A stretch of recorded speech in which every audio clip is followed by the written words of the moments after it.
Before DNA tests, fatherhood was not a fact. It was a belief, a hope, a social agreement, a story the people around a child had to help make true. Today, a man can take a cheek swab, send it to a lab, and receive an answer that most of our ancestors could never have imagined. But for almost all of human history, that answer simply did not exist. A mother did not have to wonder. She carried the child. She gave birth to the child. Her connection was visible, physical, immediate. For a father, the experience was different. He lived with probability. He could trust. He could believe. He could recognize a familiar expression. He could hear the family say, "He has your eyes." But he could not know, not in the way a mother knew. And that one quiet uncertainty shaped far more of human history than most people realize. Because before science could prove fatherhood, society had to create it. Imagine the first days after a child was born. The mother already knew, but the father? He studied the face, the nose, the mouth, the eyes, the small shape of the chin. And then the people around him did something humans still do today. They helped him see himself there. He looks just like you. Same face. That is your son. On the surface, it sounds like tenderness. But beneath it, something much older was happening. The family was not only admiring a baby, they were strengthening a bond. They were making fatherhood feel real. Because for most of history, resemblance was one of the only tools people had. Not proof, not certainty, only a visible clue, strong enough to quiet an ancient doubt. That may be why humans are so obsessed with who a baby looks like. We treat it like harmless small talk. But it may be one of the oldest social rituals we still perform. A newborn arrives, and almost immediately, everyone begins searching for the father inside the child's face. Not because the face can prove anything perfectly. It cannot. But because people needed something. A sign. A reason to invest. A reason to stay. A reason to say, "This child is mine." And in small human groups, that may have been enough. Early humans did not live inside courts, churches, or government offices. They lived in bands, families, partnerships, rivalries, and daily survival. Fatherhood was not written on a document. It was shown. Who stayed close to the mother? Who protected the child? Who brought food? Who slept nearby? Who did the group recognize? That man became the father in the eyes of the community. Not always because biology was certain, but because social life needed an answer. A child needed care. A mother needed support. A group needed stability. So humans built social fatherhood. And in many ways, social fatherhood mattered more than biological certainty. Because a father was not only the man who may have created the child, he was the man expected to raise the child. Then something changed. Humans began to settle. They planted crops. They kept animals. They built homes. They marked land. They began to own things that could outlive them. And suddenly, the old uncertainty became much more dangerous. In a wandering band, paternity doubt could be painful. On a farm, it could decide the future. Because now there was property. And once there was property, there was inheritance. And once there was inheritance, society had to answer a harder question. Who receives everything when a man dies? His field, his animals, his house, his name, his position, his power. Fatherhood was no longer only emotional. It became economic. It became legal. It became political. Before a man could leave land to his son, the community first had to decide who his son was. And this is where the history of fatherhood becomes the history of control. Many societies began building strict rules around marriage, sex, legitimacy, family lines, and inheritance. Not only because of morality, not only because of religion, but because property systems depended on the belief that the right child inherited from the right father. You can see this concern running through ancient law codes, royal courts, and rules about legitimacy. This is one reason so many ancient societies became intensely concerned with female fidelity.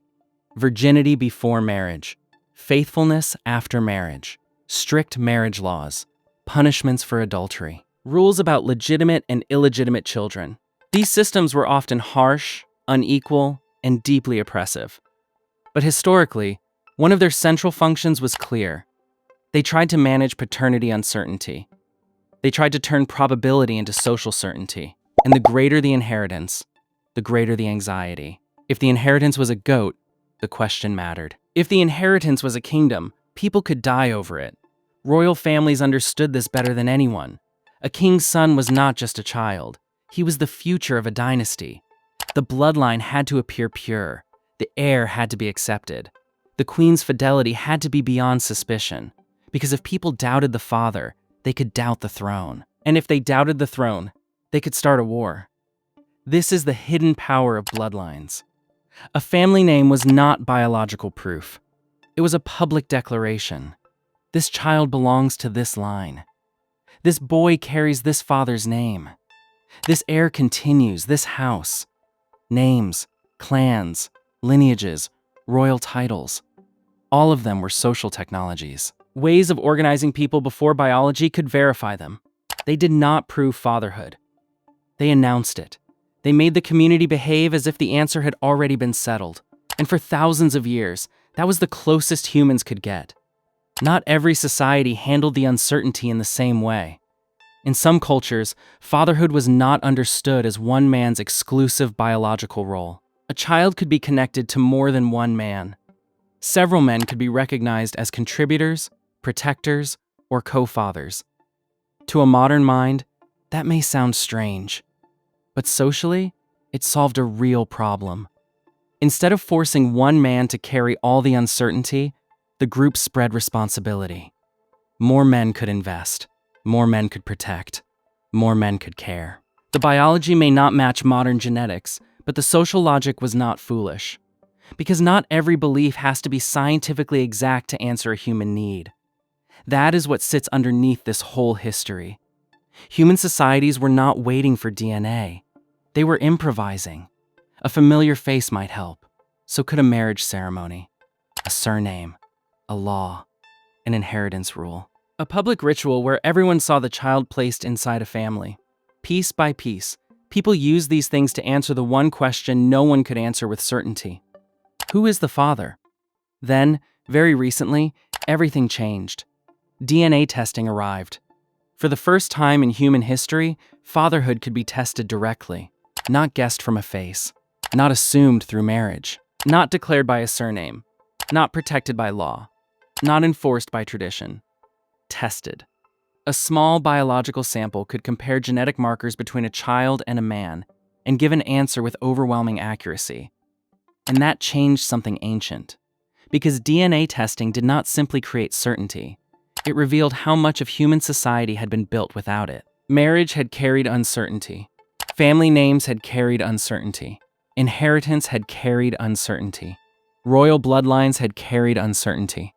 Even the proudest family tree in history was, at some level, an act of trust.